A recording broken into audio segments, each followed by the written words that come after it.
આગળ વાત ભાવનગરની કે જ્યાં આરટીઓની સતત બીજા દિવસે ચેકિંગ ડ્રાઈવ.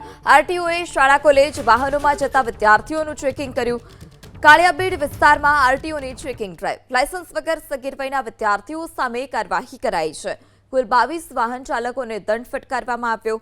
1.20 લાખનો દંડ 22 વાહન ચાલકોને ફટકારવામાં આવ્યો છે. ત્યારે આરટીઓ તરફથી ચેકિંગ ડ્રાઈવ કરવામાં આવી કાળિયાબીડ વિસ્તારમાં કે જ્યાં જે વિદ્યાર્થીઓ છે જે સગીર વયના છે તે શાળાએ વાહન લઈને જતા હોવાની પણ માહિતી સામે આવી છે.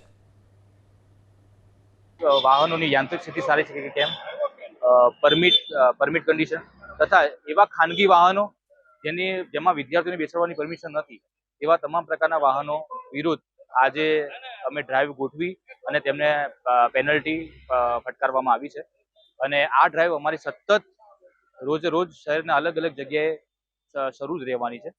આથી અમે આપના માધ્યમથી વિદ્યાર્થીઓના માતા પિતાને જણાવવા માંગીએ છીએ કે નિયમ પ્રમાણેના દસ્તાવેજ, યાંત્રિક સ્થિતિ અને પરમિટ આ તમામ દસ્તાવેજની ખરાઈ કર્યા બાદ જ આપના બાળકોને શાળાએ ઉપયોગમાં જે પરિવહનનો ઉપયોગમાં લેવાના હોય તો તેનો દસ્તાવેજની ખરાઈ કર્યા બાદ જ આપને બાળકને મોકલશો.